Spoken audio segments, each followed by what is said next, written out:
most challenges. Kelly & Associates Insurance Group and Kelly Payroll is pleased to support CSE TV and the Game of the Week. Visit kellyway.com to put their people, technology, and services to work for you.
And we are getting set for the opening face-off of the 2020 season.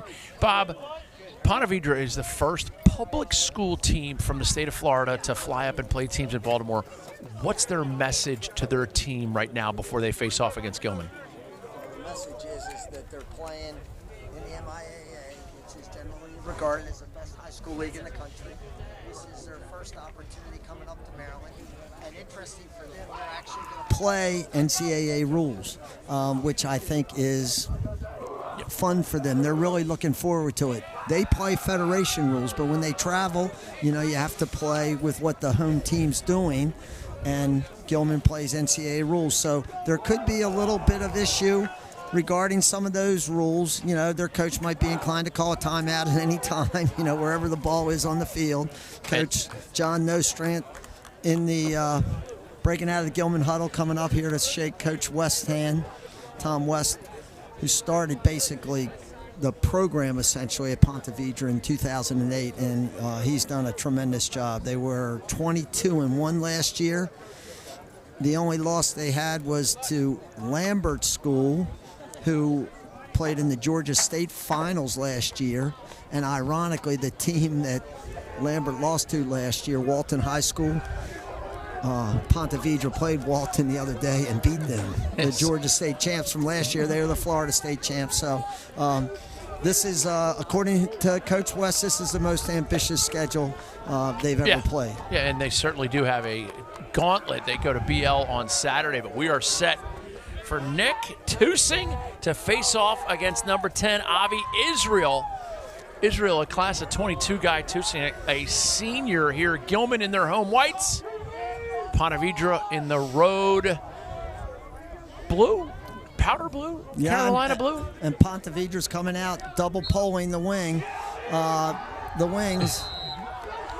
that is going to be a loose ball hold against Gilman, and Ponte Vedra takes over on the procedural violation. Great new facility here at the Gilman School, and they could not have been more accommodating to get our great crew from Invicta on board.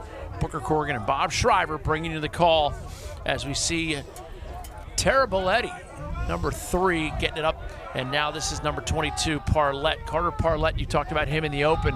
Headed to Notre Dame. Great vision, bounces it over, shot, and Ponte Vedra up 1-0. Big time play. Well, it's interesting. Defenses, when they're forced to slide, they always leave the guy furthest away from the ball open. Well, Gilman made a good check. The ball just went through the defense to the Ponte Vedra player sitting on the backside. Nobody's covering him because all the action was going at the ball carrier. Watch. Exactly. Parlette's trying to feed the crease here, and Gilman does the right thing and slides to the crease, but the ball just goes through. And I couldn't see the number of the goal scorer for Ponte Vedra. Cameron Welch, his senior, committed to Mercer. A lot of D1 commits, a lot of returning high school All-Americans for this Ponte Vedra Sharks squad as Nick Tusing makes quick work of the second faceoff. This is a veteran group for Gilman coming out of the midfield. Dutch Furlong, number 3, can play attack and midfield. This is kind of a new guy, 15, Jake Tompkins, and this is Billy Spillman, who's their big gun in the middle of the field. Tompkins hesitates for a moment, now gets it back to Spillman. Spillman over to Furlong, down to Casey Doyle. Doyle left-hander.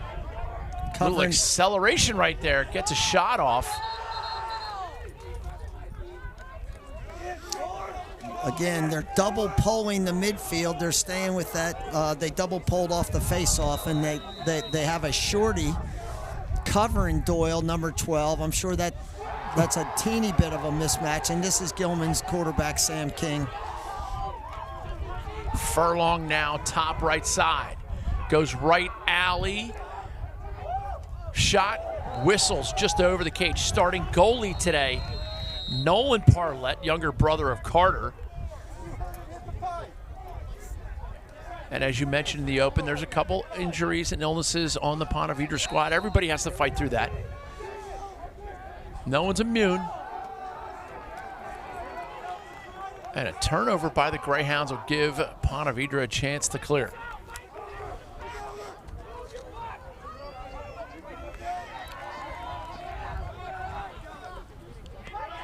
Riley McCormick, number 6, makes the accurate pass to Taraboletti. Taraboletti, you can just see the value that he has, right? The value, what's the old thing? You can't teach two things, what? Speed and size. And he may not have the size, but he sure has the legs. He does have the legs. Ponte Vedra offense being a little bit patient right now. This is Freddie Amato. He's committed to Lehigh. Coach Kevin Cassis getting one good one there. And this is Cameron Welch. Back to Amato. And this is Taraboletti. Talk with Coach Tom West about the shot clock and his strategy. I'm not going to reveal it, but he does have a nice way of really getting his kids in the right mindset to use the shot clock. They don't play it all the time, but they certainly know how to, they know it's coming today. And that was a shot clock violation, but goalie had made the save. Gilman got out pretty quick. Essex Thayer starting goalie for the Gilman Greyhounds. The senior for Coach Nostrand in his debut as the head coach of the Gilman Greyhounds, taking over for the great Brooks Matthews.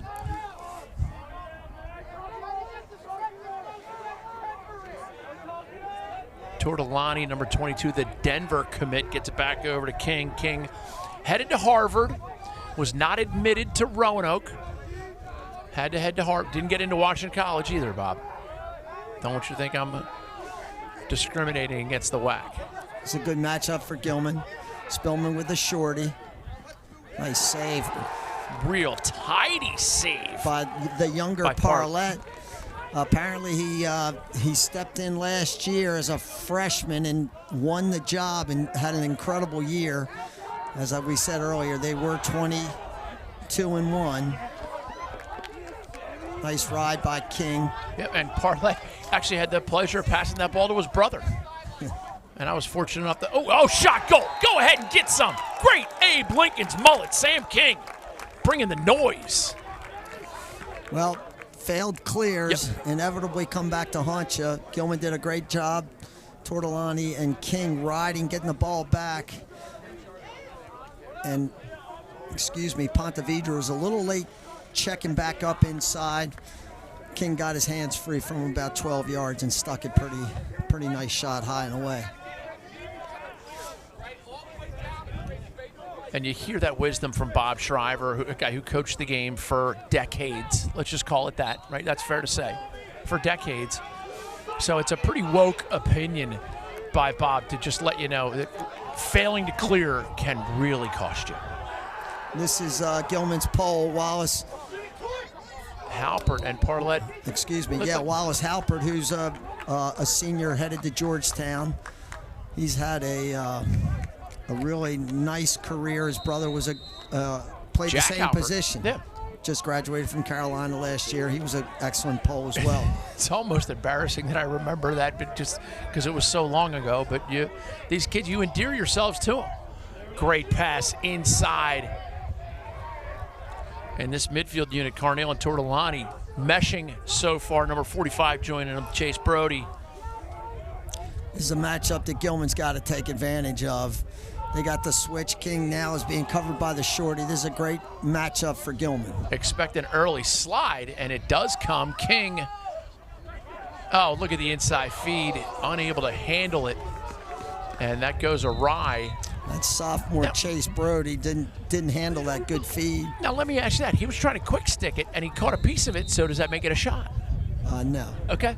I'm just making sure. I want you to know, Bob, we're going to think outside the box this year. I think that would have been classified maybe as a whiff. Yeah. Oh, he caught a piece. Look at this kid run. Look at Tara Belletti run. Tara Belletti has a glide. It reminds me of Logan Santos from St. Paul's.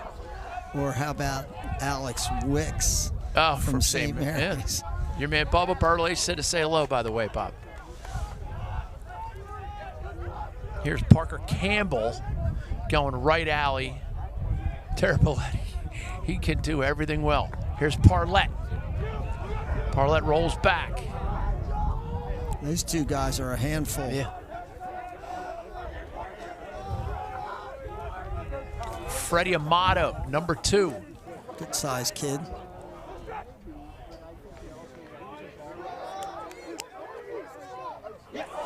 Great knockdown defensively by Gilman defender Shot clock's Tommy winding Martinson. down. They reset it, and that's a mistake. There was not possession.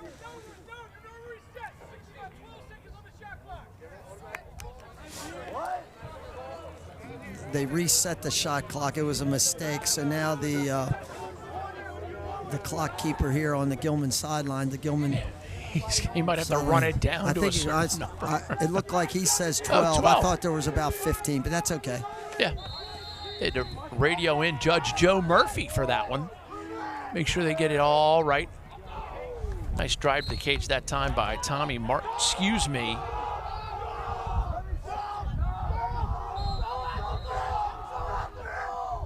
Cameron Welch with the drive, and that will bring about the shot clock violation. What you expected so far, Bob? I think I'd say Gilman's a little they're just not in game shape yet. Yep. This is being their first game, and watching PV fling that ball around pretty good. You know, you can tell that they've been playing for a month and a half.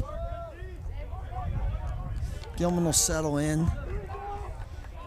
Casey Doyle pushes it up top, and this is Tompkins. His mom, Shari Tompkins, star at Randolph-Macon in her day. PV, I don't think, has the matchup that they will ultimately get, and that's put a pole on Spillman. He's a big, strong kid. Yep. He has a shorty. He's dangerous. Little backside feed that time over to Tortolani. Sidearm shot by Dutch Furlong, the Bucknell commit. And this will be King starting with it behind.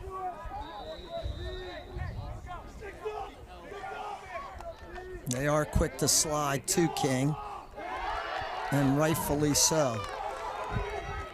You got to believe this guy, who's their first short stick defensive midi on the field. Look at his legs. Nice save. Great save by Essex Thayer, and a good run out. You see that Ponte Vedra bench, they're very excited. Olkowitz, Mikey Olkowitz, number 13. I talked with Coach West before the game, A, to find out how to pronounce his name, and B, to find out how good a short stick D midi is he, and he sang his praises for a minute and a half. This is Cameron Welch Oh, Nice great cut. inside feed. Tortolani, he's going to have time.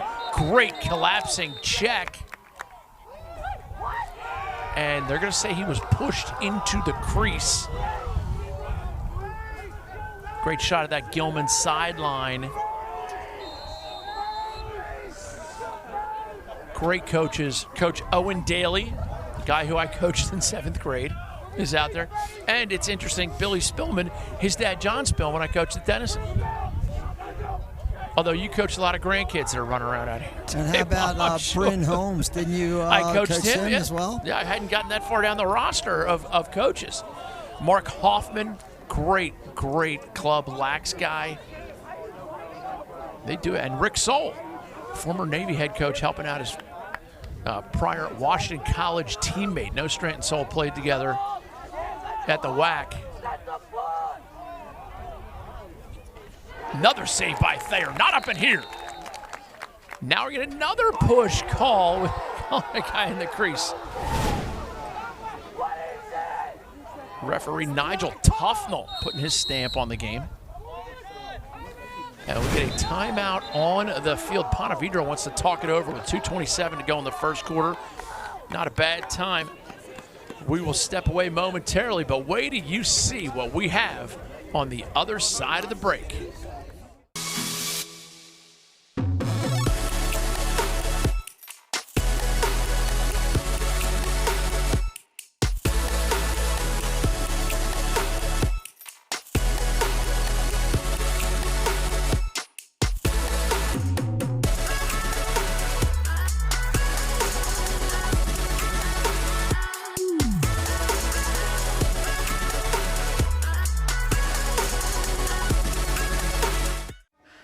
You're more than your successes. You're more than your failures. You're the work. You want that smoke? Give them that fire.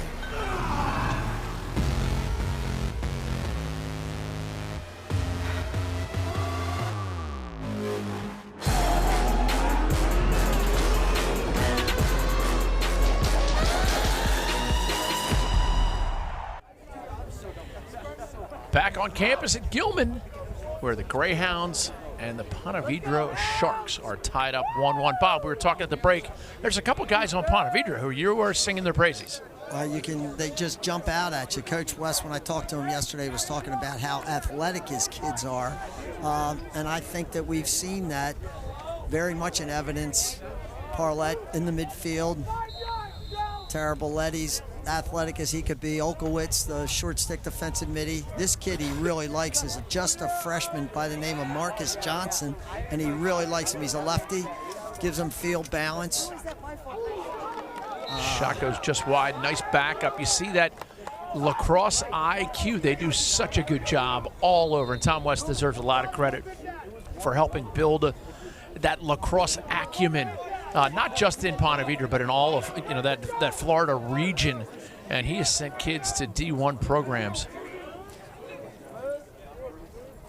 This is a great matchup. Stewson's one of the better defensemen, honestly, in the country. Terrific player. Parlett trying to roll back over and over against them.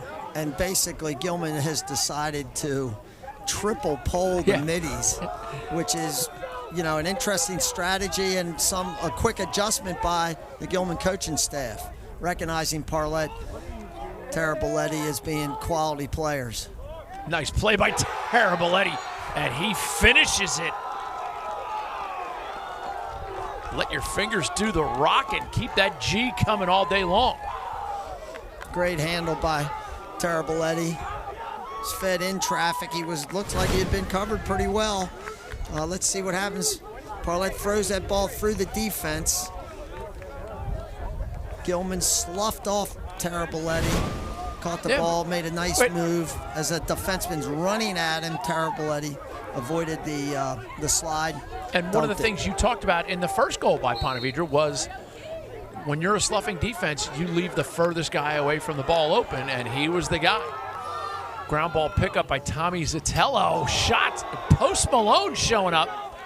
And that's going to be Gilman ball. Oh, that looked... Might have been a makeup call for the shot, the pushes in the crease that they called. But, you know, refs have hearts too, and we couldn't play the game without them. And you never raise your voice to an official, Bob. Let's be honest. Never did when they reffed a good game. Great googly moogly. But when they weren't reffing such a good game, it's a tough game to officiate. You know, there was, you know, years ago, you think about it, they reffed these high school teams in this area with 2 guys, which was just an impossibility, obviously. Too much talent. This is sophomore, Chase Brody. Brody gets it up top and shares it with Matt Spencer. Spencer back to Brody.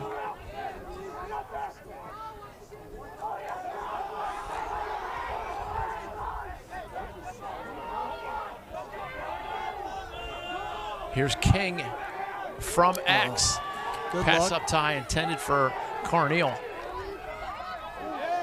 And now Gilman trying to impose their will. 7 seconds left in the quarter. King knows it. He's facing the scoreboard. Shot goal! Oh, go on and get yourself some. Christmas.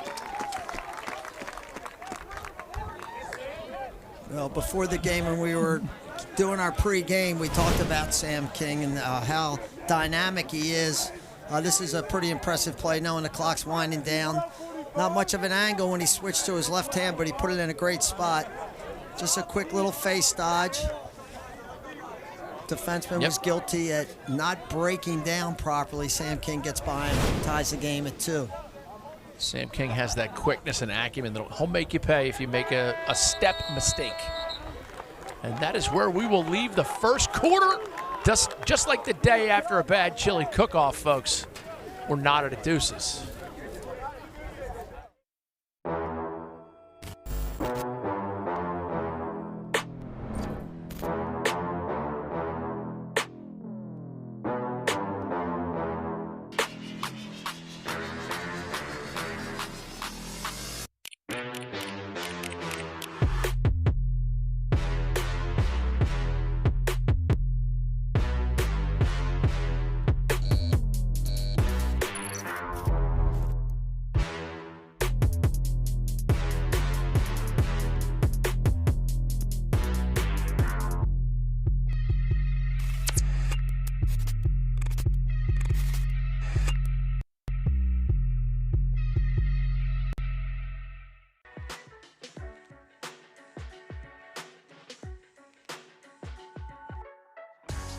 High school lacrosse career. But when the kid touches the ball, he scores goals. Say hello to Matt Rambo. Look at the spin move. As Rambo steps in, sticks it. Awesome. That was a good time. Matt Rambo is just taking over. Having a historic year for the University of Maryland. Matt Rambo.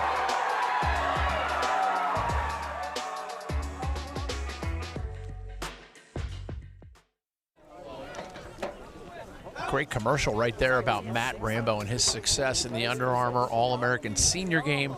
He started out, of course, playing in the underclass event for the Philadelphia team, then played the Senior Game, MVP, and then went on to win the Tuareton for University of Maryland. Wore the coveted #1. Played with a BL grad, Colin Heacock. We are set for the second quarter. Booker Corrigan, Bob Shriver bringing it to you from Gilman's campus. And Tusing this time against Andrew Ewald. And Tusing will win that one.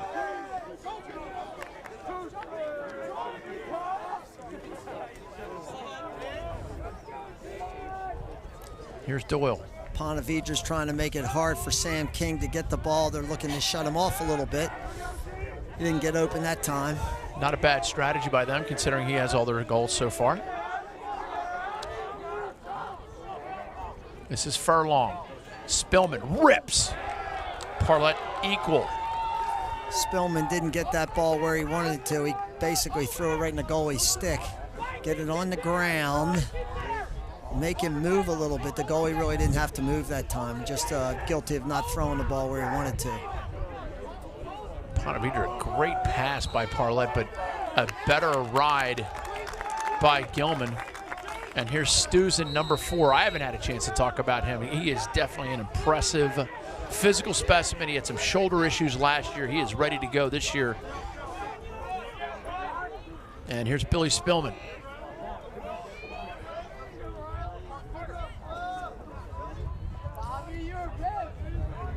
That time they let King get it. Now they're shutting off with their shorty behind, trying to make it hard for Tortolani to get the ball. They're throwing some different looks at Gilman. Early in the year, Gilman hadn't had to contend with too much of this stuff in their scrimmages so far. Behind with King. King rolls back shot, and he hits a post toasty. Well, it's pretty evident that from Gilman's perspective that King stirs the drink. Yeah.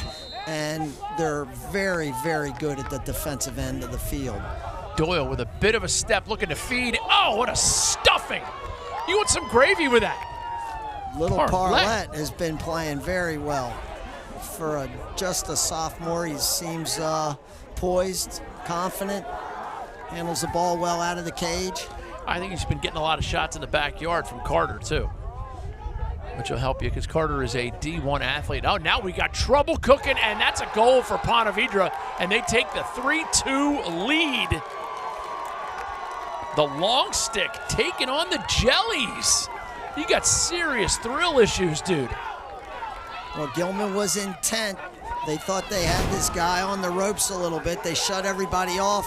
They had a shorty covering this pole, and the pole just made a nice move. He had some space to deal with because everybody around him shut off. All he had to do was beat one guy, and he gets to the front of the goal and sticks it. Nice play.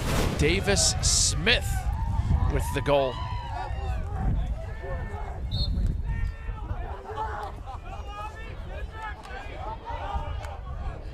Nice ground ball pickup. Korzakowski for the Gilman Greyhounds, and here's Doyle. Doyle again being short-sticked by number 13, Mikey Okowitz. Now they're coming in with another short stick midi, number 5, who really does not look very big. He's covering Spillman right now. That would be what looks like a good matchup for Gilman. They might, now they've, nope, 5's out there covering him. King gets the switch, and now he has the short stick. Tried the little timing pass, and Ponte Vedra played the collapsing defense. And this is Tommy Zitello. Zitello had a little bit of an opening. He opts to get it to Maddox Johnson.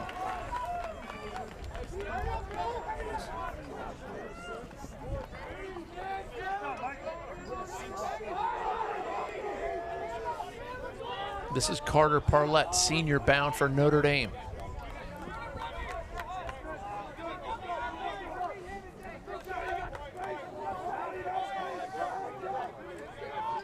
Taraboletti. Oh, nice timing feed. Parlett was not ready for it. Stoozing all over that ground ball.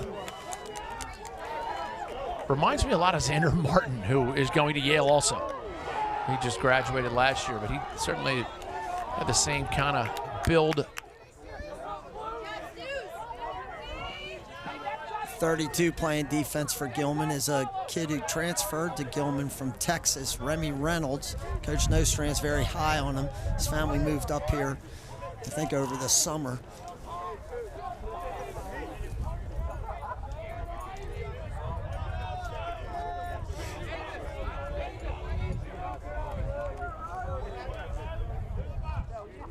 Doyle and King with the two-man game. Now it's King. Riley McCormick on him.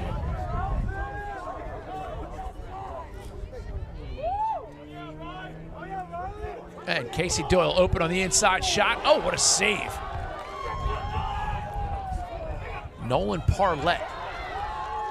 Taraboletti, great ground ball and a very good pass to his talented teammate, Parlett. Those guys, I would assume, spend a lot of time on the field. Yeah.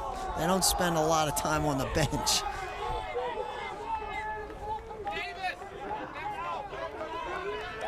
Feed the stud. as we now get Aiden Dunnigan, number 1, running some time for Ponte Vedra.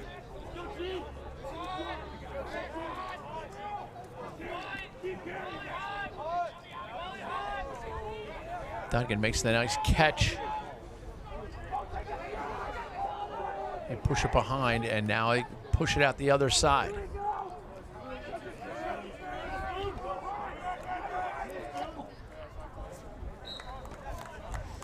Nice low shot, Freddie Amato.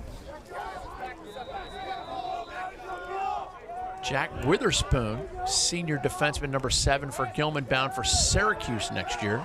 Gilman, I'm other than Stus and Halbert occasionally, I'm really having a little trouble catching up with all the Gilman defensemen. They've played about 7 or 8 so far, and all being pretty effective, really. Witherspoon inbounds, and they quickly push it up. Where Gilman's struggling a little bit is here at this offensive end. They're not getting much from anybody on the offensive end other than Sam King right now. And again, this is their first game against live action. And Coach Nostrand's going to take a timeout. He and Coach Soul are going to get together with his guys, Coach Daly, Coach Hoffman. Nice shot of that Gilman huddle. We will step away momentarily. 3-2 Ponte Vedra. The Floridians in the lead.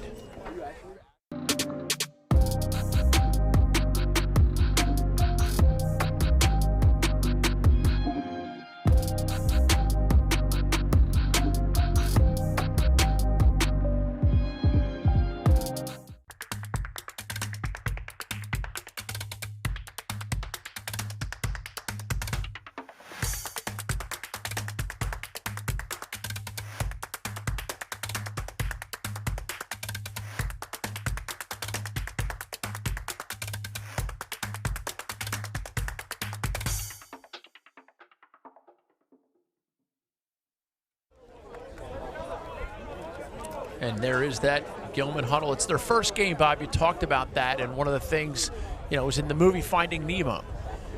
You get your first game, you never really know until you know, and then you know, Well, I can't translate that, but... You never saw Finding Nemo? No. You never really know. I've been very sheltered. And then they'll know, But again, I would say just, my quick observation is that the only guy that's consistently breaking down the PV defense is Sam King. So far, the other guys have had trouble breaking the defense down, and so consequently, they've had trouble getting their offense going. Here is Spillman. Spillman rolls back, working the middle of the field. Furlong gets to the goal pretty good. Number 3, he can get to the goal, it seems like. This is King. But this is Sam's offense for sure. They got a switch, which they've regularly gotten. Nice play. Great play, great finish, and the flag. Credit the goal to Jake Tompkins. Jake Tompkins with a great cut. PV defense is guilty of ball watching on Sam King, which is understandable because he's been creating a lot. And Jack Tompkins just cut to the laces, as we used to like to say. His man's turned his head. King saw the opportunity, cut right down the post. Beautiful play. King 2-1 so far.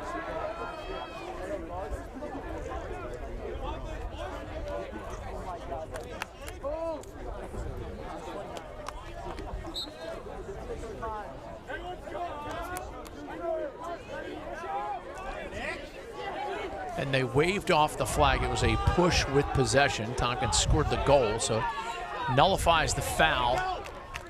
And now we get Tortolani for the Greyhounds. Interesting that he is headed to Denver to play for Coach Bill Tierney, because I think there's a strong relationship because his dad played for Coach Tierney while he attended Princeton.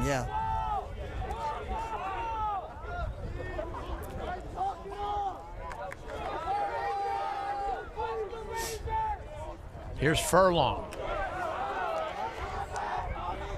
Shot, goal. Dutch, Furlong. And Bob, have you seen this game before? Well, there's Furlong. This is This is a beautiful shot. He doesn't, he's still at around 12, 13 yards, but look at the placement of this shot. It's the hardest place for a goalie to save, right on his hip. Does a goalie turn his stick over, go top to bottom, or does he roll it, bottom to top?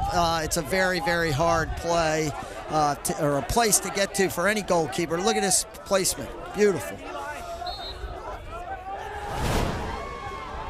Face-off win that time for Avi Israel.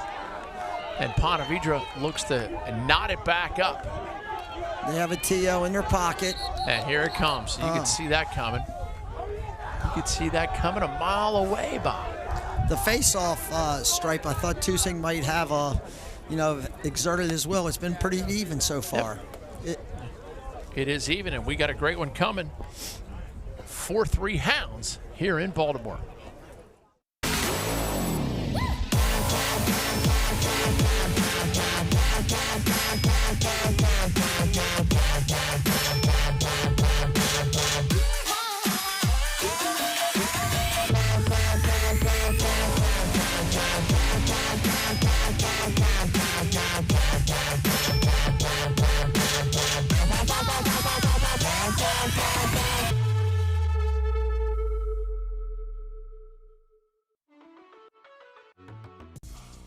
The Fellowship of Christian Athletes engages their coaches and athletes to grow their faith through sport.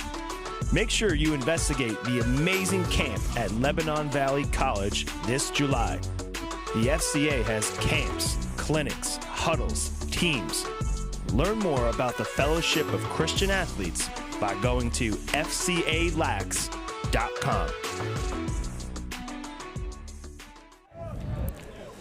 So much appreciation for all of our sponsors, including FCA Lacrosse, the premier club program. Has Ponte Vedra in their road blues. Carter Parlett, number 22. Parlett has great change of direction. And evidently good stick protection, because Stuzen will separate you from the ball if you make a mistake. And he was certainly able to hang there. Ponte Vedra with the loose ball, pick up. Parlett wants it so bad. Inside feed, it goes awry. There's a freshman, little subtle mistake. That guy wasn't open. He had a guy out on the wing that he would have been better served throwing the ball to, but PV gets the ball back.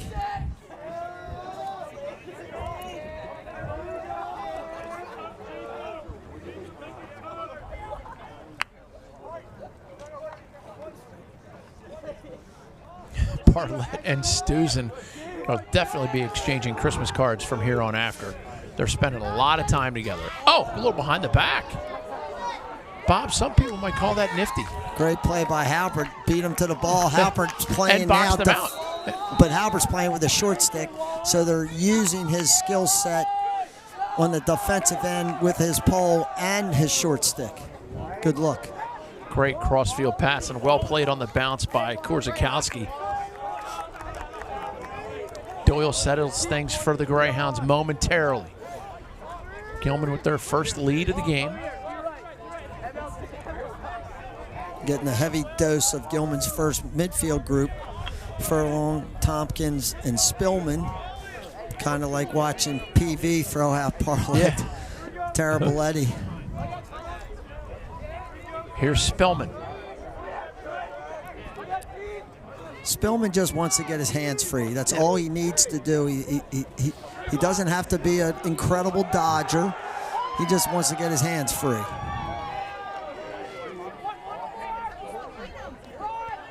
Here he goes. Yep. Ball bounces off the turf, played momentarily. Spillman goes at it. Picked up by Davis Smith. He already has a goal today, but Gilman's not going to let that happen twice. And PV is out of timeouts, so they couldn't call one there when their defenseman was about to lose the ball. Yep. And he did. Loose ball hold against Ponte Vedra. And it's Gilman's ball. And here's Tompkins. Gilman still has a TO. Coach Nostrand has one left. And now we get a flag down. It appears as though Ponte Vedra is playing with 7 guys on D. They are offsides. Well, Gilman would love to get a shot, obviously. They get a freebie. Okowitz on defense against King, and they get a quick switch on that. But they also know Gilman, whatever happens, if they don't score, they'll get the ball back on an extra man. Ow. And that hit body. Okowitz shaking it off momentarily as Davis Smith picks up the ground ball. We will now learn of the foul, and it is going to be old-fashioned offsides. Referee David St. Hubbins.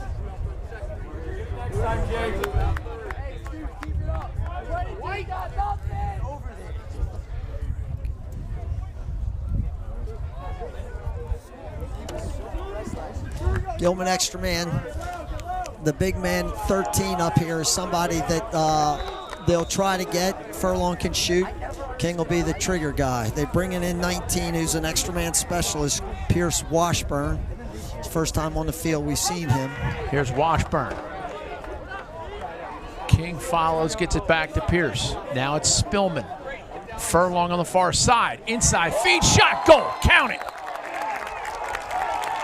Slim with the tilted brim. Well, so far for Gilman offensively, it's been Furlong and King. Yeah. Sounds like a law firm or something. Accounting, I think. More accounting. Accounting, yeah, that Here's would be your accurate. replay. Here's Spillman gets it over to Furlong. A little late getting down the backside, the PV defenseman. They're down a man. Furlong with a great look across the goal mouth. King handling the ball in front for his 3rd goal of the game. Sam King putting a stamp on this first half for sure. Tusing rakes it back. Good ground ball pickup by Remy Reynolds. The junior for Coach Nostrand. Coach got a timeout. I'm surprised he didn't call it. Yes, he did. You have seen this sport of lacrosse before, Bob. You certainly have. A chilly afternoon here in Gilman. A great end of the 2nd quarter coming up on the other side. What has 4 legs and is always ready to run? The Baltimore 10 Miler. The June 6th Baltimore 10 Miler will once again be live on WMAR2 News.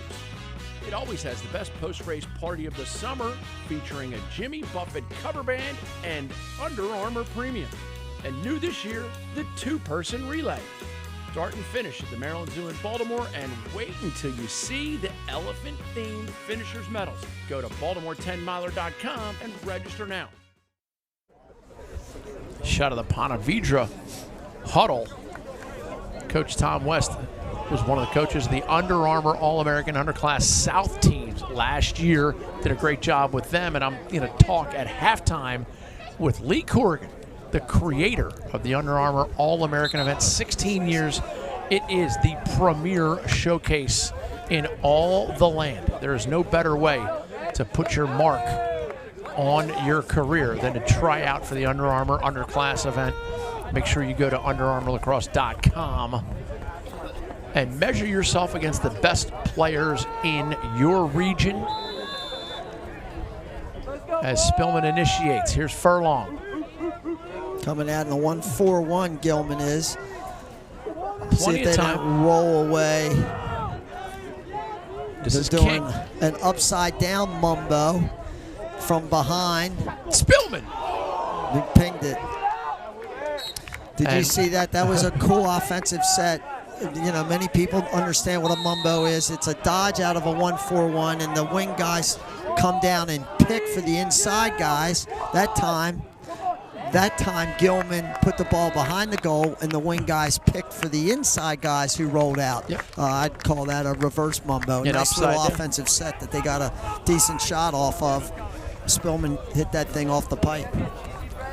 Great halftime feature coming up about the Under Armour All-American Senior event, the new Junior event, as well as, of course, the Underclass event.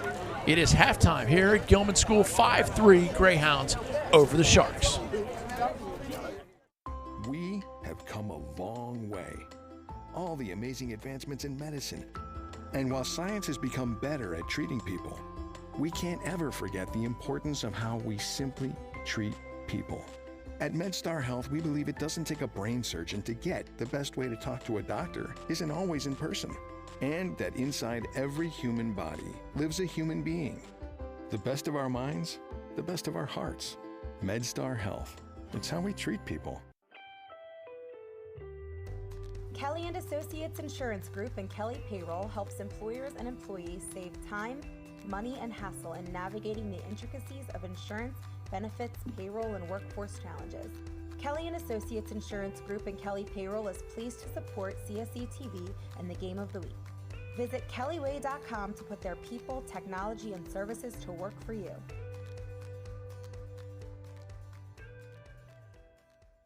Hey, and welcome. Let's talk about the Under Armour All-American event, and who better to bring on but Lee Corrigan, the man who created the event. Tell us about the senior selection process. Well, 16th year of the Under Armour All-American, something we're super proud of here at Corrigan Sports. Also, good friends from Inside Lacrosse doing a great job selecting those kids. And then once again, live on ESPNU for both boys and girls this year. And those kids go on to decorate college rosters all over the top of Division I. The underclass tryout and evaluation, tell us about that. Yeah, well, that has certainly become one of the best parts about the Under Armour All-American, of course, are those regional tryouts. And we have 12 regions around the country where we have these tryouts. And the way we do it is we bring in probably 15 to 25 evaluators from public school, private school, club teams. And what we try to do is we get together and we argue it out in the rooms, and we try to select the very best kids, regardless of what their club may be or what their high school may be. Try to make it as fair as possible, and that's something we always strive for every year. And that tournament ends up being another great opportunity for kids to get recruited and showcase their abilities. You have something new this year. Tell us about the junior. Yeah, we're constantly evolving. So one of the things that we recognized is that there was a bit of a gap for the juniors, because of course those juniors are included in the highlight teams. So they're competing against seniors to make those teams. And of course, typically those teams are made up of probably 20 of the seniors and only 3 of the juniors. So college coaches said, we want to see more of the juniors. So we've created a junior spotlight division, which will feature exclusively juniors.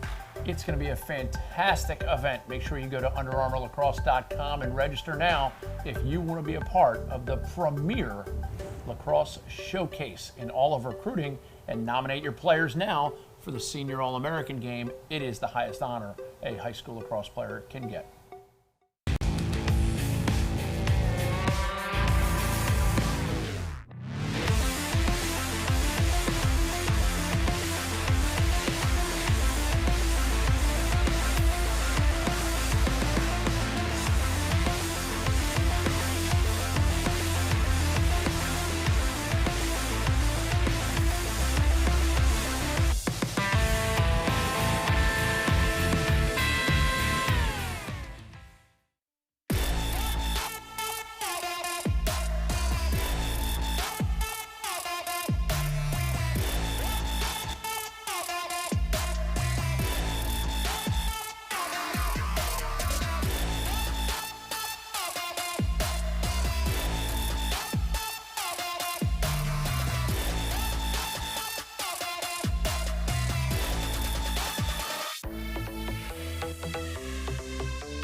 halftime here in the Under Armour All-American Underclass Game of the Week.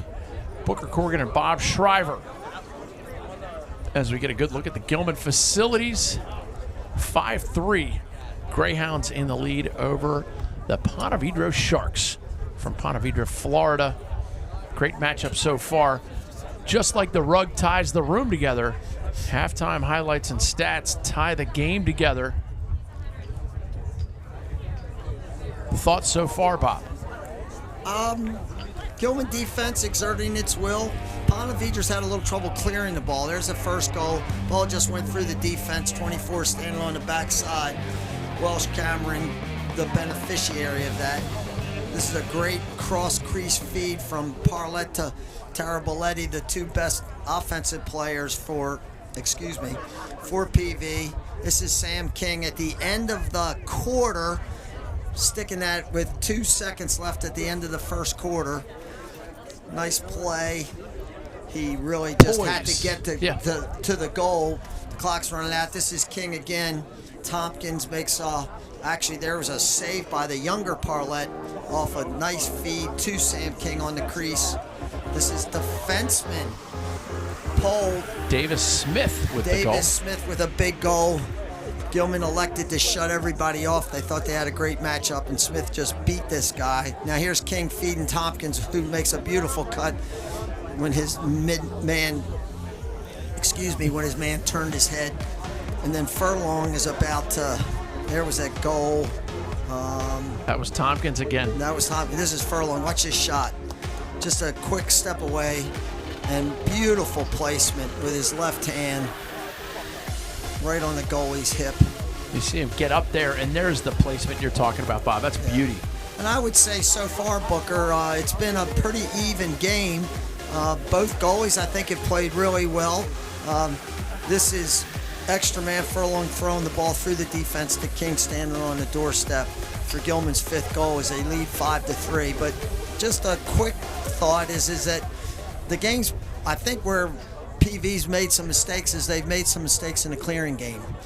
They turned it over once for Gilman's first goal. They've turned it over here a couple of times. And they're capable offensively, but Gilman's defense is tremendous, actually. The defensive end of the field is in pretty good shape for Gilman this year. They're going to be a hard team to score on consistently.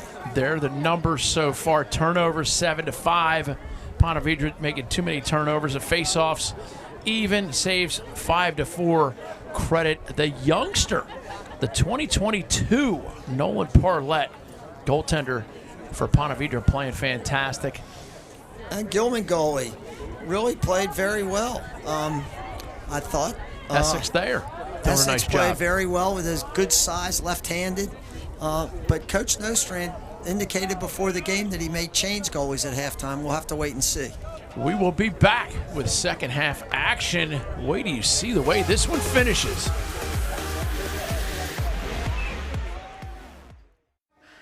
You're more than your successes.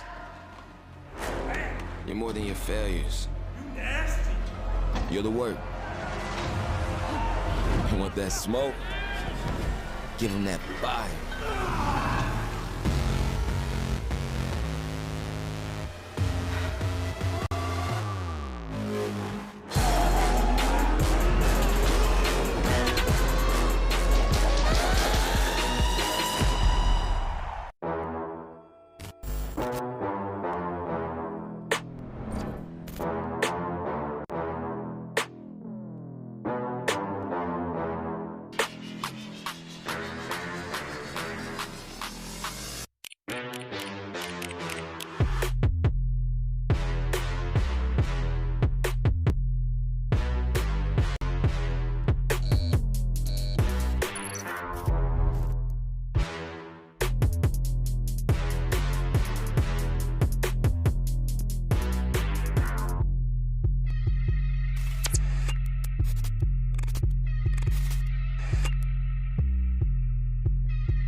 Great halftime segment talking about that Under Armour All-American Senior Game. One of the things that I know because I work in the Corrigan Sports office is there have been more nominations for the senior game this year than there ever have been at this point. So it is certainly at an all-time high. And the other interesting tidbit about that is how many of the young men and women who are chosen to play in the senior game have experience trying out for, making the callback game, or even ultimately making the Under Armour underclass team in their region. That really does give them a leg up to qualify for that senior game. There's such a connection there. A kid like Matt Rambo, girl like Taylor Cummings. I mean, they went to Waratons and they played in the Under Armour All-American event. It's a great way to get clutch experience. And at those tryouts, you'll never find more college coaches. They are lined up on both sidelines from goal line to goal line, if not deeper. Second half set to go. Gilman home whites.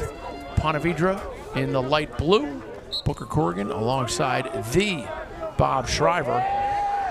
And Nick Tusing, quick work of the opening faceoff of the second half. And he gets it to Korzakowski.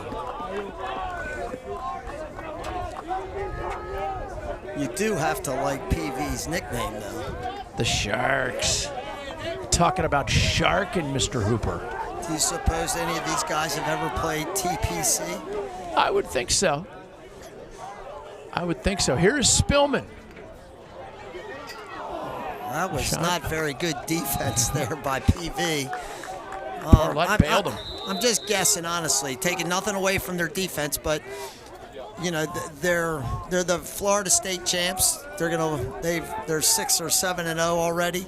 Haven't been tested too much down there, so tendency is for the defense to not be quite on their toes as they could be.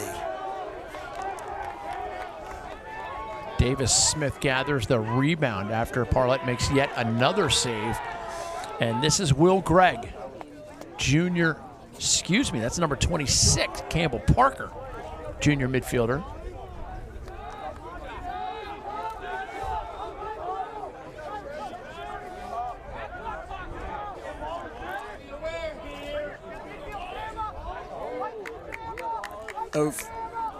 Looked like it was going to be Aaron. Looks like it was going to be over the green, but it was not. They wasted like 20 seconds just getting their subs on the field, but it probably doesn't matter. As Tara Belletti. And Coach No Strength did change goalies. Number 0, Kyle Morris, sophomore, is now in the game. He's got some tough shoes to fill. Yeah. Essex there had a really good first half. This is Maddox Johnson, the freshman. Tara Belletti trying to weave through.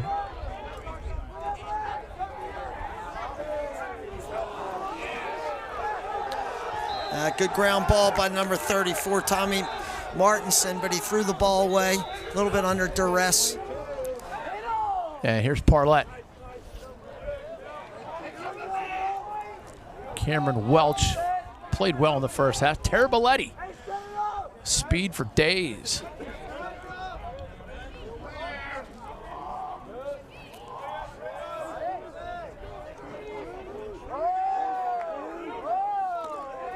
And Parlett on this wing clearly wants it. And he's going to get it from Amato. And Stuzen, welcome to the Stuzen Parlett segment of the show. Oh, inside feed, shot, goal. Hooper drives the boat, Chief. Nice play, a little of that inside action we talked about earlier. Gilman's guilty, I think. Here, let's just check this out. Maybe a little bit of ball watching. Beautiful cut. I think this is number 20, Booker, those blue. Yep. This is Parlett driving against Stuzen. Gets his hands free momentarily. Parlett's got 2 nice assists now. Beautiful cut. Beautiful cut, and I apologize. We just couldn't pick up the number. Tusing, he's on a roll now, facing off Wise.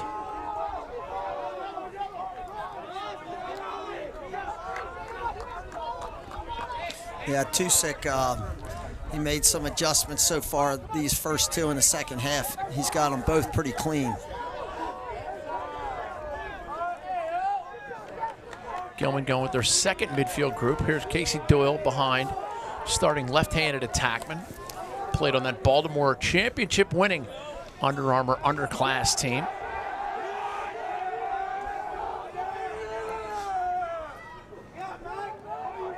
And this is Tortolani. Great diagonal feed. Casey Doyle. Oh, go get yourself some. Spalding, get your foot off the boat. Nice look by number 21, Max Camiel. Is that correctly pronounced? Oh, Carneal, I apologize. I thought it was an M in there, yeah. Max Carneal throwing the ball through the defense. Gilman's done that a couple of times. Teams inevitably slough to the ball pretty big, and that time and the PV defenseman, I'm sorry, had stepped into the crease, leaving Casey O'Neill, and the ball got through the defense. Casey Doyle. Ball got through the defense. Our games haven't started until you've butchered somebody's name. Well, so Casey O'Neill is the head coach at Gonzaga. Yeah, I love Casey O'Neill.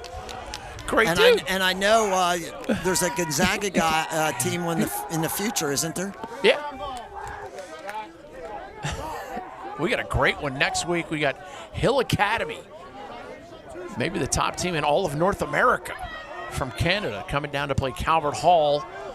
And then we're following Calvert Hall up to Conestoga. All the great teams up there in the Philly area. My man Liam Kirk doing a nice job for Stoga right now. Well, that Hill Calvert Hall game's been a tradition for like the last 10 years. There have been some great games in that series.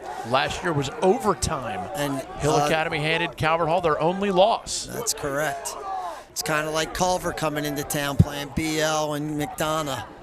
Charlie Pope, number 29, getting some run right now as Greyhounds 6-4. And procedural violation. Sam King, love the way he plays this game. Here's Spillman, stutter step, bounce. That's all Spillman wants is his hands free, which he got there pretty quickly and easily, and he let the ball go, didn't put it on cage.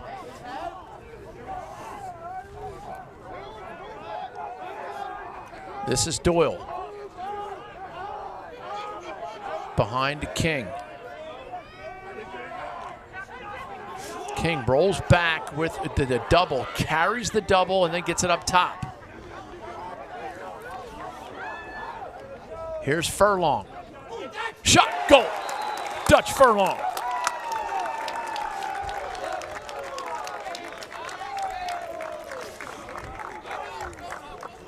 Well, it would appear that Furlong, who looks very comfortable with the stick in his right hand, but he's trying to get back to what we've seen so far as a considerable strength. That's his second left-handed goal, and this is another beauty. Quick little split dodge, and he gets some mustard on that. So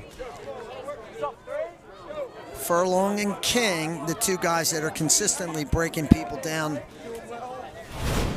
for Gilman, and they've scored 5 of their 7 goals. King 3-1 at this point. And that's the first face-off Toosing's lost this half. He's been 3-0 so far. Tommy Zatello, number 7, puts things in motion and now gets it to Parlett.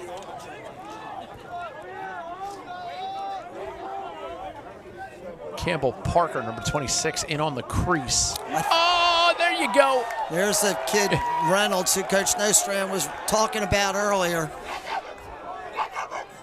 He's high on him. I tell you, that's got to feel good.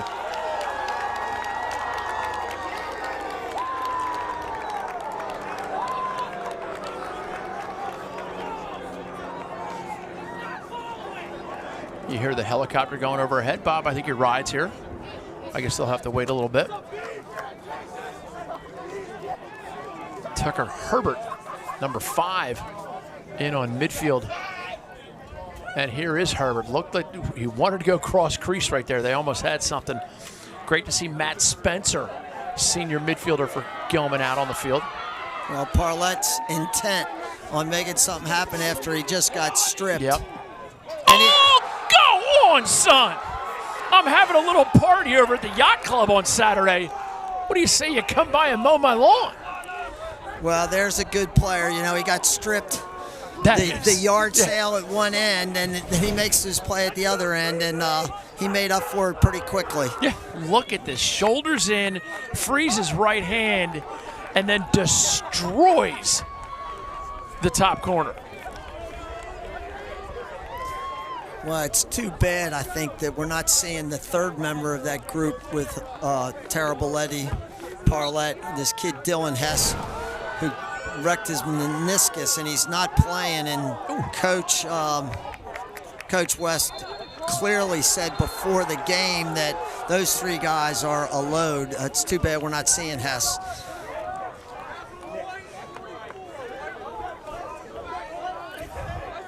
A slash on the back. Referee David St. Hubbins. That was on the face-off guy. He must have been a little upset he didn't win the draw. So he took that out on the PV guy, and he's going to sit in the penalty box for a minute. And he's being counseled by Coach Brent Holmes, one of the great face-off, one of the toughest guys I've ever coached. One of the toughest guys I've ever seen play. No. Starting in a 1-4, Ponte Vedra is. I think they're going to roll 30 off the crease. He's looks like the only natural lefty on this team, actually. So they're going to want to get him involved. Will Corbett, number 14, up top. Keep an eye on him. Here's Parlett. Parlett, they get a little right-handed wheel going. Ball goes on the turf. Great check. And you are right, Bob. This Gilman defense is stocked and loaded. They're going to call a loose ball push there. Nice ground ball by 34 for Gilman. Tommy Martinson has had a nice game. It's tough. Gilman's played about 8 defensemen, it seems like. Martinson, Stuzen, Halpert, Witherspoon, Reynolds. They just keep running them out there at you. And here's King.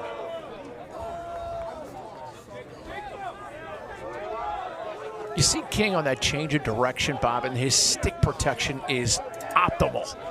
How many times do you have to practice that before you really get it down? 10,000? That's nice to practice. I'll bet he stood in front of that mirror to just make sure that that stick's being protected properly.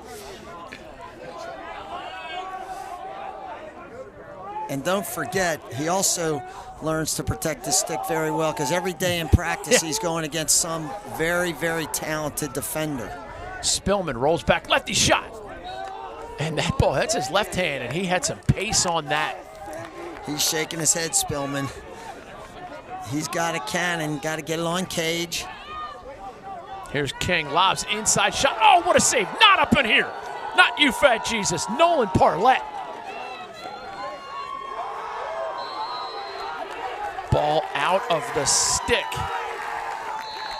of Tommy Zatello. I think he's guilty of trying to do a little bit too much there. Here's Furlong. Little room on the right alley this time for Furlong. Oh, great feed inside. And our first desk pop of the 2020 season.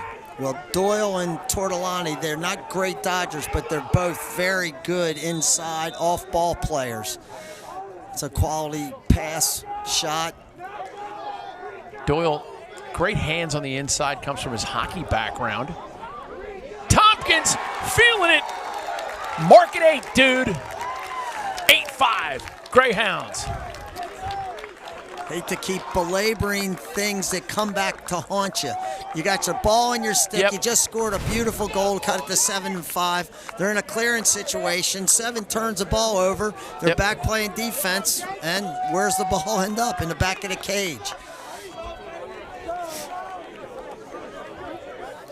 Give Gilman credit for never giving up riding, because they've put the ball on the ground about 5 or 6 times in riding situations today, and it's given them every bit of probably 3 or 4 of their goals.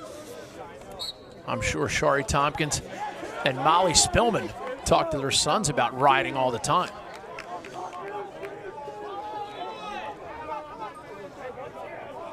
King all the way over to Doyle.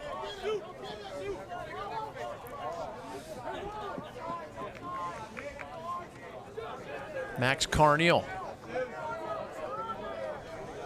Doyle, the younger brother of Jack and Connor Doyle, who had incredible careers here at Gilman. Nice little slip dodge. And for that dodge, you get right into a double team. Ball movement Gilman has had. They get the ball to the open guy when he's there. It's they don't hesitate to throw the ball inside. Their ball movement's good. Here's King. Little swim move. Comes out lefty. Gets held. No flag. There's the flag. Oh, what a save by Parlett. I don't know how he does these. Well, look. Nolan Parlett's played fabulously. Look at Tortolani and Doyle off ball. They get open in there. You better be aware of those guys when you play Gilman, because everybody's going to be paying so much attention to Sam King, and rightfully so. Those guys will get open. Tortolani's been on the doorstep about 3 or 4 times and hadn't converted.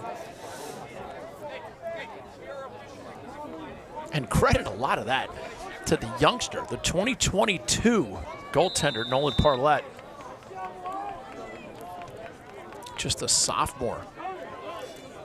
Ponte Vedra does start a freshman, Maddox Johnson, the left-hander. Furlong. Well, Furlong, he shoots the ball pretty hard right-handed, too. That had a vapor trail behind it. Bucknell's getting a nice lacrosse player. Gilman man up. Here's Spillman. Furlong. Back to Spillman. Feeling it.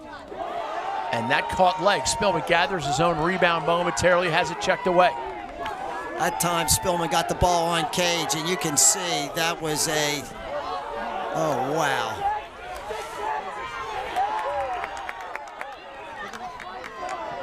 The intensity picking up.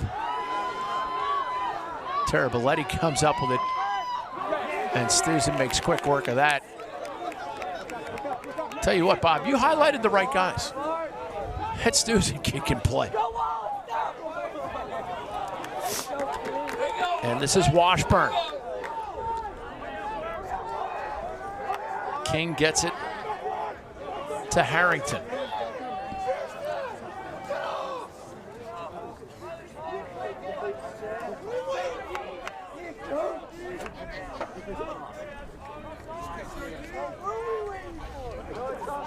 Max Carneal, number 21 for the Greyhounds.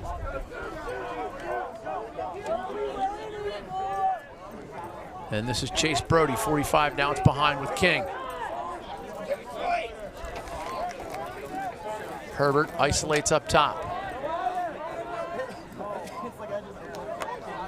And gets it to Carneal. Gilman being patient, 22 seconds on the shot clock. Carneal to a cutting. Nice little give and go. They set that up pretty nicely, Herbert and Carneal. I don't know why they reset the shot clock. That didn't look like it hit anything, did it? No, but it's on 80 because there's the shot clock's off. There's only 18 seconds left in the quarter, so they just turn it off.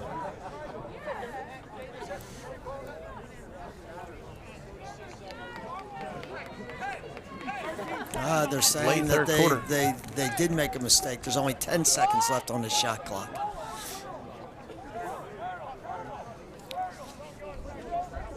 And I think they still have to run the shot clock in case there's a foul. Correct. That carries over. Yes. That's good okay, call. Bob. I know this, and you're kind of new to the sport.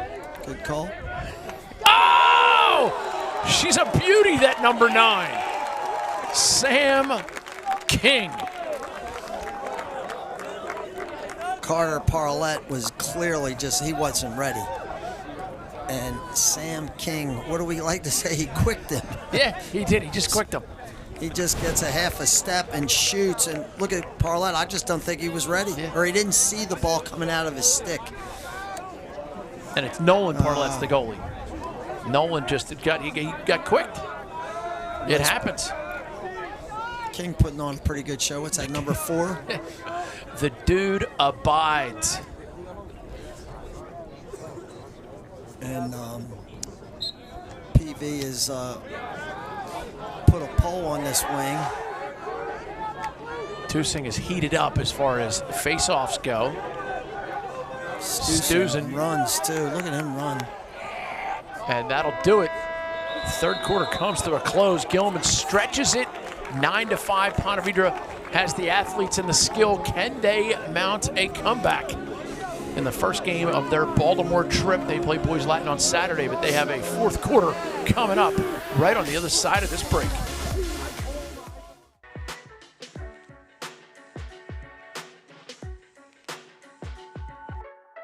Standing high school lacrosse career. But when the kid touches the ball, he scores goals. Say hello to Matt Rambo. Look at the spin move. As Rambo steps in, sticks it. Awesome. That was a good time. Matt Rambo is just taking over. Capping a historic year for the University of Maryland, Matt Rambo.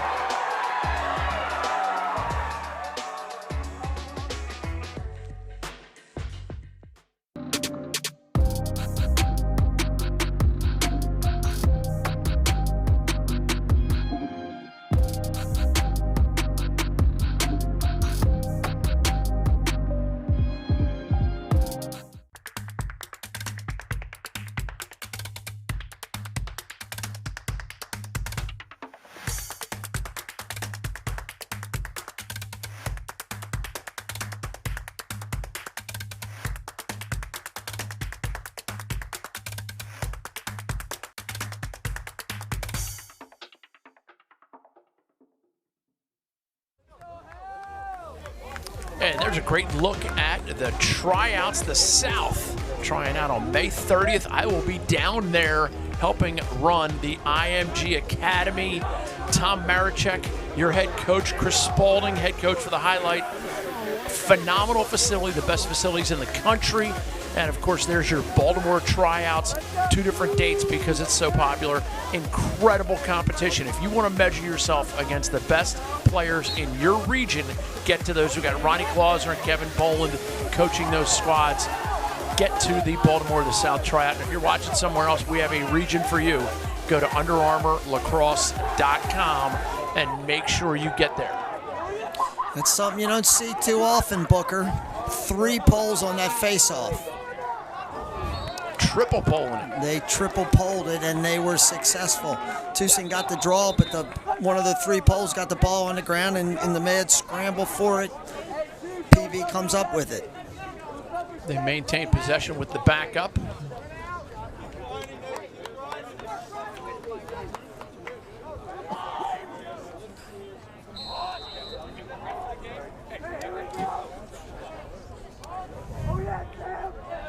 This Gilman defense, impressive. I'm talking about drawing a line in the sand, dude.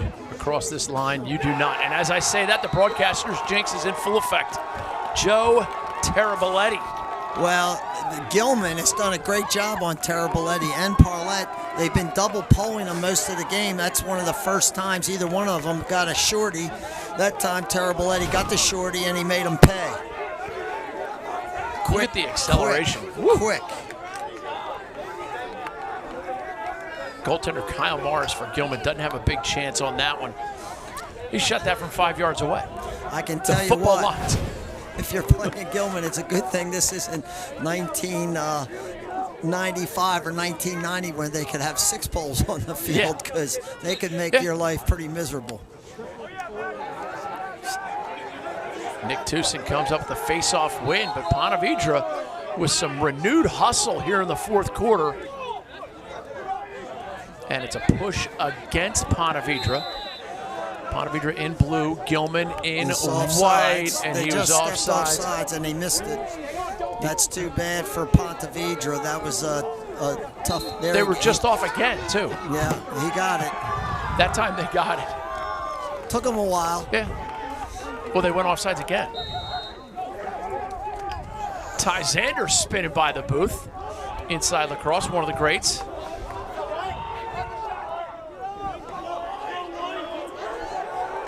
And here's Taraboletti. He likes this. He's got a shorty on him again.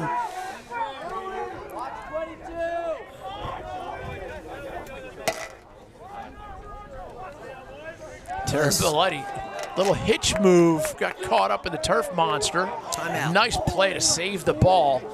Parlett goes behind the back, and Morris was equal to that one.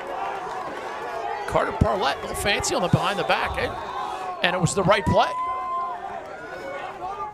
When it's the right play, make it. Don't think we're going to get a... And the freshman just got overpowered on that play.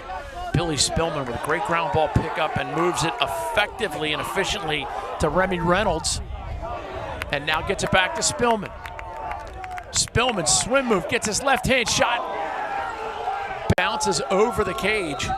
Spillman's frustrated. Yeah. you can see his body language. He's a little frustrated. Just, what's the old line? When you're hot, shoot. When you're cold, shoot till you get hot. Yeah. Keep shooting. And he is a great shooter. We've done enough Gilman games, and we certainly saw him in that Under Armour All-American Underclass event. He can bring it. He won't be in a slump for long. First game of the year for Gilman. Spillman accelerates, and there you go. He won't be in a slump for long. Bob, I pulled a Bob Schreiber there. How about it? Spilly with a dunk you very much. Ponte Vedra was yelling blue, which I believe was their shut-off defense, trying to get the ball on the ground. Spillman kind of out on the island by himself. He gets by his man. There's no slide coming because PV had been intent on pressing out on the side, trying to get the ball on the ground. Probably one of the big differences this half has been the face-off X. Yep. Spillman's done a good job. Spillman committed to Yale. He and Stuzen headed up that way to join their former teammate Xander Martin, who's already up there. And of course, my good friend Brian Burlace, his son BJ up at Yale. Coach Andy Shea bringing in some athletes. I love the triple pole. I love it. It's been effective. Yeah. And it just changes the way you go for a ground ball because there's poles everywhere. And they're going to give them the timeout. Nigel Tufnell, David St. Hubbins, and Derek Smalls, your officials. Well, here's where I think the referee's trying to be a little favorable to Ponte Vedra, who they have hearts. Under Federation rules, you can call a timeout if you have possession of the ball anywhere on the field. And the coach called that timeout. He can't do that in NCAA rules. So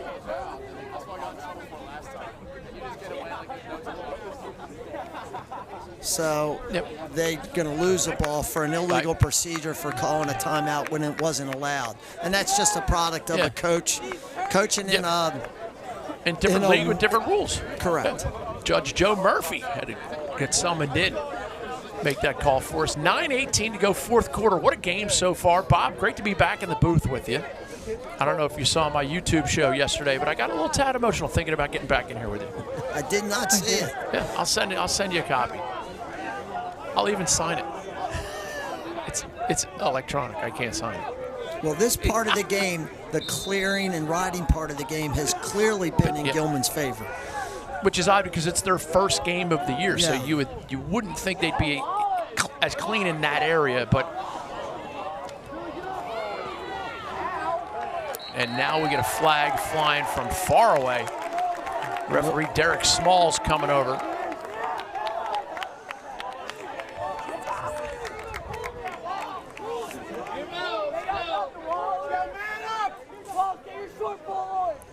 You see Derek St. Hubbins and Derek Smalls talking there. And the other thing that Coach West has to get used to, which inevitably happens when you go from one state to the other, you're thinking clearly that you're going to get the worst end of the officiating. Right. You know, it always happens. You think that. I think this has been a really well officiated game. Yeah.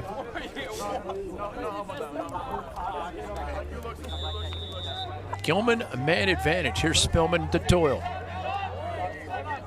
Man up specialist, Pierce Washburn.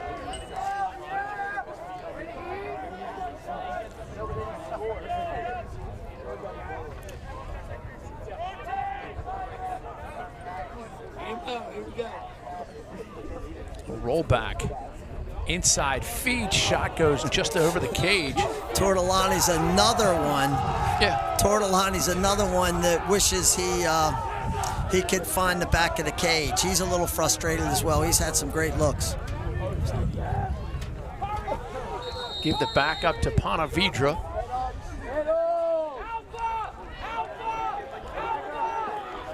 And Sam King making work of the ride.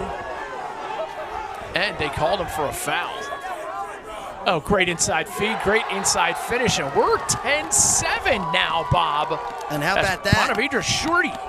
They're going to still be down a man. This will be a great face-off because both teams down a man. Ponte Vedra still down a man for 17 seconds, and Gilman King gets called for a backslash, it looks like, on that ride. He's going to be in the penalty box for a minute. And so we are going to have, I guess this will be a 4-on-4 face-off, which will be very interesting. This is clearly the favor of Gilman face-off man, Nick Tusing. Yes, it is, because he didn't have to deal with all three long sticks. Here's Tusing.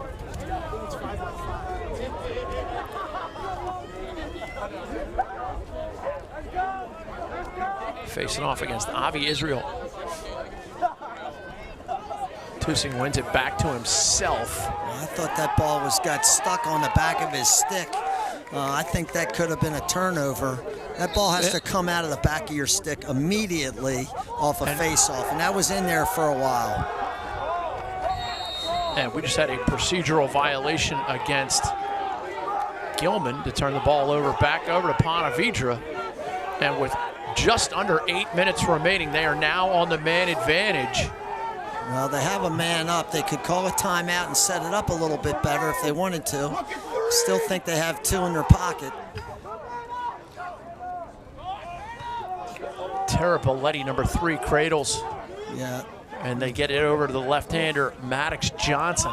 There's only 19 seconds left in this extra man. And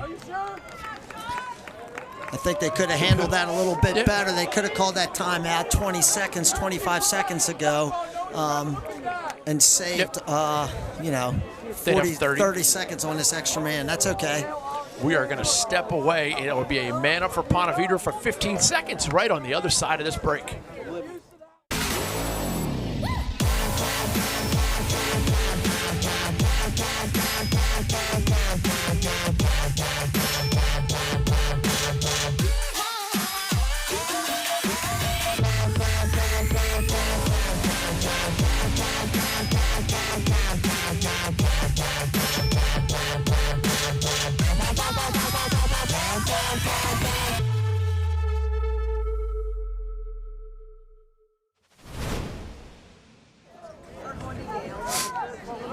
And we are back. Ponte Vedra on the man advantage. Ball will be on the left wing. Well, Ponte Vedra's got 15 seconds on this extra man. Booker really probably closer to 20. It'll take Gilman, 3, 4, 5 seconds to get their man in playing defense. So they still have some time. You know what I like to say? The penalty's not over until the puck's out of the zone. Here's Parlett. Big outside shot on the far side. 2 seconds. Freddie Amato getting that one off. One thing that they can look for out of this is a good matchup. Oh, what an inside finish. Great handle in there by Terrapoletti. Parlett and Terrapoletti, they can play for anybody. I like those 2 kids a lot. They're really, they're poised, they're confident, and they're talented. It's a pretty good combination. Watch on this replay. That's a highlight of FC. Here we go. He handles this ball in. He's being covered really well. They stepped off him. You see that penalty, that guy hadn't gotten in yet. So Gilman was still down a man, as you said, until the puck's out of the zone. Yep. And we are back 10 on 10, all even both sides. Booker Corrigan and Bob Shriver bringing you Gilman against Ponte Vedra, the Florida State champion.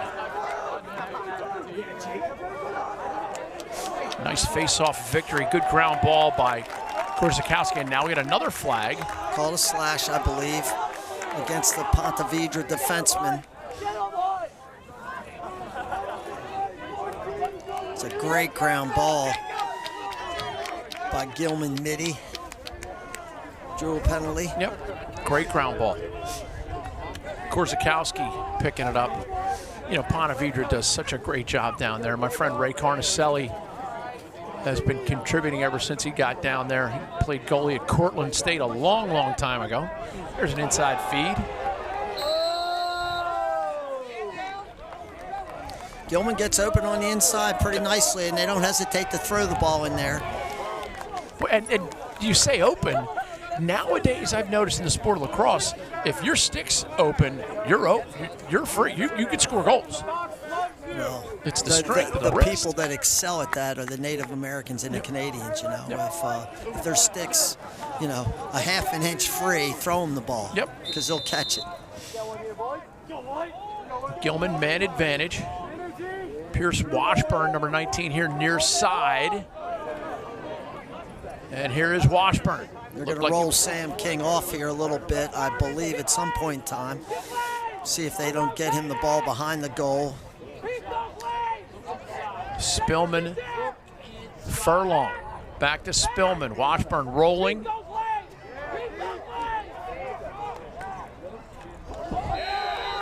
Big shot by Dutch Furlong. Furlong and Spillman can both bring the heat pretty good. I see Dan Senft in attendance. Great to see Dano. I don't think he's rooting for Ponte Vedra though. He is straight Gilman, baby. Here's Furlong, Spillman, Washburn. Roll off to King. Great pass, great save by Parlett. Nolan Parlett, no soup for you. There's Gilman throwing the ball in a crease. Tortolani's been in there a fair amount.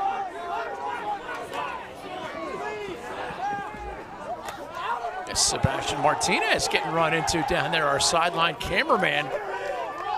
A great addition. They weren't off. They just hadn't gotten their guy on the field. Yeah. He came back onto the field. One thing you may be well aware of, Bob, but our listeners may not, parents don't know all the rules. I think you know that. They do have another timeout. No, they won't call one here. Parlett rolls back. And now we got an injured player, and that is number 30, Maddox Johnson. The freshman. The freshman. Yeah. Can't tell what happened. I think he's all right. I think he got the wind knocked out of him. Okay, walking off seemingly under his own power. Coach Tom West giving him a hand. Gilman training staff coming over to help out.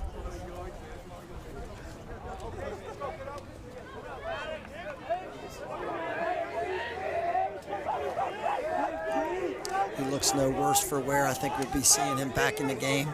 Well, this time, Terrible Eddie does have a pole on him. Yeah.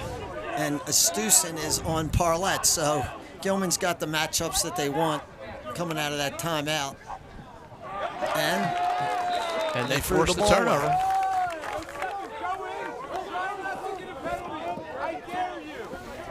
This is an absolutely fabulous new turf facility, just a couple years old here at Gilman.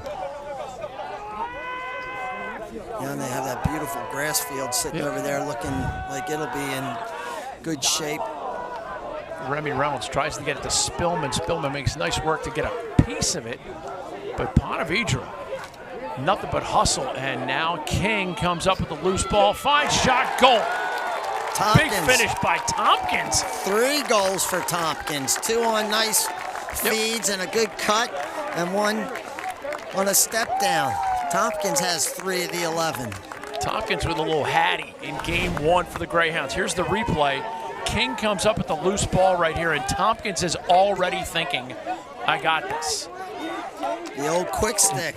That's a lost start. Yep. Ponte Vedra gets the ball, and they're trying to throw it across the back, hopefully to one of their players, but there was nobody there. King was just perched on the back line, picks it up. I think that's King's 3rd assist to go with his 4 goals. He's having a pretty good day. None too shabby. been a heck of a game. Early in the year. Yeah, for a little chilly. I was down in Jacksonville. I did the Jacksonville-Utah game. The weather was a little nicer down in Jacksonville. Great chance to see Brian Holman and John Galloway, 2 former national championship goaltenders, who are great coaches, great people, and lead a great program, helping young men become the best possible version of themselves, which, Bob, you did that for a couple decades, and then some. You still do it, right? You're still in the building at BL. I am. Still the Lake Show. Gainfully employed, I'm happy to say. They didn't get any of my letters. This is Tompkins. Gilman's done a really good job on what I would call the kind of the teaching parts of the game, clearing, riding, extra man, you know, times when you get a chance to put people in the places you want them in. They've done a nice job. Credit Rick Soule, Owen Daly, John Nostrand, Mark Hoffman, Charlie DeMuth, Bryn Holmes. Great staff here at Gilman. The shot clock's winding down. PV's doing a nice job pressing out, trying to get the ball back. And the key there is they got it over the end. They got it over the end line, so now Ponte Vedra has to clear it the full field, and Gilman's proven that they can ride like banshees. Or what do you like to say? Ride like the Dickens? Ride like the devil. Ride like... That's a penalty. They're going to call a push. That's a good call. That's fine. The guy had his back to him when he caught the ball, so how could he have possibly hit him from the front? I don't know whether we can run a quick replay. This isn't a tough call. And this is when we're going to see Ponte Vedra's absolute best play.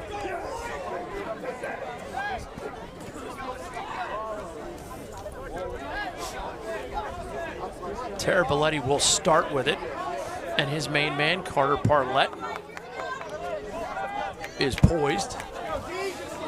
Parlett, if you're just joining us, he's headed to the University of Notre Dame to play for Coach Corrigan, who's been out there for a couple decades. And when I say a couple, I mean 3 decades. I think... oh, what a diagonal pass. And this is Maddox just coming back in, Maddox Johnson. So he's okay, but he's also just back in the game. Here's Taraboletti. Oh, inside feed. Stuzin was... Oh, no, you didn't. Joe Taraboletti. Dude, there's a beverage involved here. What do you think Coach Tierney's going to be happy to get that guy? That is... Woo. He's going... That's a long way from Jacksonville to Denver, Colorado. I guess it's not any longer than Parlett going from Jacksonville to South Bend, Indiana. And I'll tell you what, I'll take. And then they got one. And then they got a couple guys going to Utah. So, what is it about Jacksonville? They want to get so far away. Dylan Hess, the kid that's hurt, he's going to Georgetown. And I'll tell you, as someone who just left Jacksonville, I want to get back as soon as I can. But I also understand their desire to go play, somewhere other than Jacksonville University, because that's where they grew up. I was down in Jacksonville with my girl Tanya McGrath. Wow, what a weekend! And Stuzin picking it up. And Gilman has the timeout. Yep. If they feel somebody's about to get squeezed. And here's Spillman. He's going to go for a run. He's guarded by Max Silva. Clock winks below the 2-minute mark here at Gilman. Gilman holding on to a 2-goal lead against Ponte Vedra, the Florida State champs. Nice move by Spillman. Shot save Parlett. Quick outlet pass. This kid can fly. And he's going to need to fly. This is Mikey Olkowitz. Olkowitz's shot goes wide, but that'll stop the clock. They got the backup. Heady play by Cameron Welch. The Mercer commit. Timeout by Gilman. We got a great finish coming up. 1:27 left. 2-goal game. Greyhounds in the lead. Ponte Vedra possession on the other side. What has 4 legs and is always ready to run the Baltimore 10-miler? The June 6th Baltimore 10-miler will once again be live on WMAR2 News. It always has the best post-race party of the summer, featuring a Jimmy Buffett cover band and Under Armour Premium. And new this year, the 2-person relay. Start and finish at the Maryland Zoo in Baltimore, and wait until you see the elephant-themed finishers medals. Go to baltimore10miler.com to register now. Okay. Yep. Well, let's take a look at our play of the game so far. There are more to come. Fulton Bank. Here it is, Washburn to Spillman. Furlong, and there's a diving Sam King on the receiving end of that pass on this extra man. Well, Booker, the game is still in balance, but we have to start thinking about the player of the game. I think his first name might be Sam. Last his name last King. name might be King, if it turns out the way it is. If we're 1:22 to go. Gilman pressing out, trying to prevent Taraboletti from getting the ball. Good move. He's being covered by a shorty. And then they got Halpert there playing with a short stick, although he is a natural pole. There's Parlett. This is some matchup. This has been a great matchup today. And we are now 1 minute left. Parlett accelerating lefty. Long outside shot. Big save. Nice save by Kyle Morris.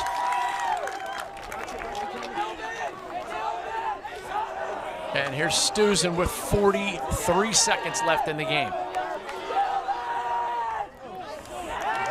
Again, you really have to give Gilman credit. They've handled this part of the game very well. Riding, clearing. Sam King. And Ponte Vedra not going to win this game, I don't think, unless something really unusual happens. But they're not walking off this field embarrassing anyway. No. This has been a great high school lacrosse game. And you think about the growth of the game in the last 20 years for a team from Florida to come up here. They don't come up here. We go down there if we're traveling, you know. So this is pretty neat to see. Clock now below the 10-second mark, and that will do it. The Gilman Greyhounds hold serve on their home field against the state champs from Florida. Ponte Vedra coming up, representing themselves and the state very well. We'll be back after this with sideline interviews. I'm going to get my arm around Sam King and congratulate him. We're going to grab Dutch Furlong, too. Right, Bob? Kids both playing great. Are we going for 2? Yeah, well, I love interviewing 2 kids, so why wouldn't you, right? Well, you might want to I might interview you. Well, you might want to take a defender of the Gilman defense. Yeah. The 2 guys we talked about at the beginning of the game. How about you? We will be back with the interviews. We got a great game for our first one of the year. We got more of them. Thanks for making this part of your sports viewing day, especially for everybody down in Ponte Vedra. My man Ray Carnicelli logging on to watch. Thanks so much for making it a part of your day. We'll be back with the interviews for Bob Schreiber. I'm Booker Corrigan, reminding you only get one shot at today. We have come a long way. All the amazing advancements in medicine. And while science has become better at treating people, we can't ever forget the importance of how we simply treat people. At MedStar Health, we believe it doesn't take a brain surgeon to get the best way to talk to a doctor isn't always in person.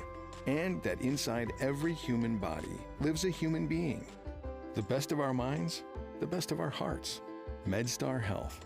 It's how we treat people. Kelly & Associates Insurance Group and Kelly Payroll helps employers and employees save time, money, and hassle in navigating the intricacies of insurance, benefits, payroll, and workforce challenges. Kelly & Associates Insurance Group and Kelly Payroll is pleased to support CSE TV and the Game of the Week. Visit kellyway.com to put their people, technology, and services to work for you.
You're more than your successes.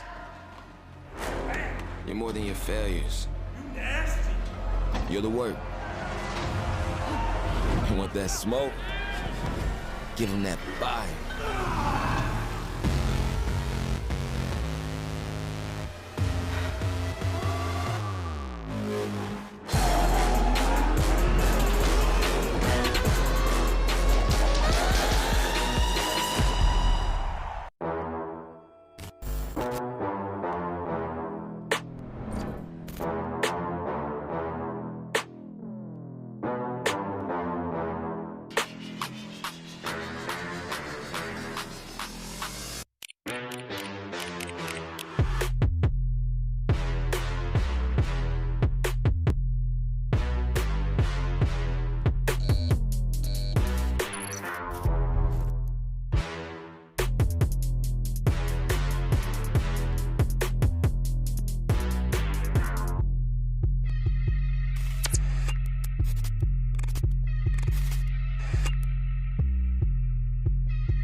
Outstanding high school lacrosse career. But when the kid touches the ball, he scores goals. Say hello to Matt Rambo. Look at the spin move. As Rambo steps in, sticks it. Awesome. That was a good time. Matt Rambo is just taking over. Capping a historic year for the University of Maryland, Matt Rambo.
What has four legs and is always ready to run? The Baltimore 10 Miler.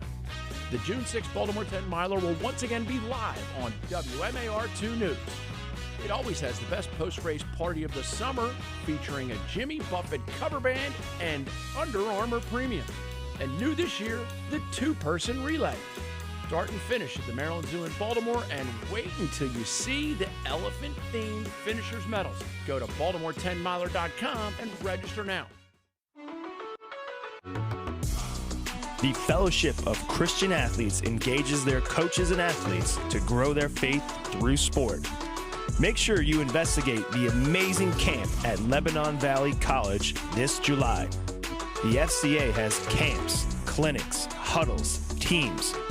Learn more about the Fellowship of Christian Athletes by going to fcalax.com. We have come a long way. All the amazing advancements in medicine. And while science has become better at treating people, we can't ever forget the importance of how we simply treat people. At MedStar Health, we believe it doesn't take a brain surgeon to get the best way to talk to a doctor isn't always in person, and that inside every human body lives a human being. The best of our minds, the best of our hearts. MedStar Health.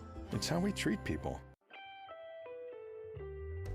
Kelly & Associates Insurance Group and Kelly Payroll helps employers and employees save time, money, and hassle in navigating the intricacies of insurance, benefits, payroll, and workforce challenges. Kelly & Associates Insurance Group and Kelly Payroll is pleased to support CSE TV and the Game of the Week. Visit kellyway.com to put their people, technology, and services to work for you.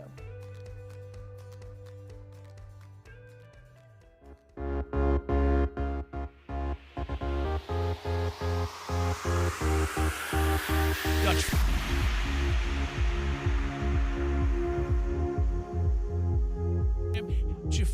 this being your opening contest for the Greyhounds?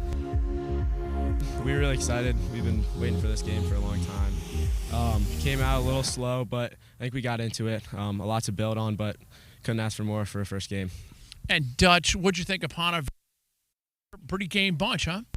They were going to be a good team, Florida State champions, and they came out with a lot of energy. We kind of got punched in the mouth early, and then I feel like our team just kind of rallied around each other, talking about how lacrosse is really a game of runs, and we went on one.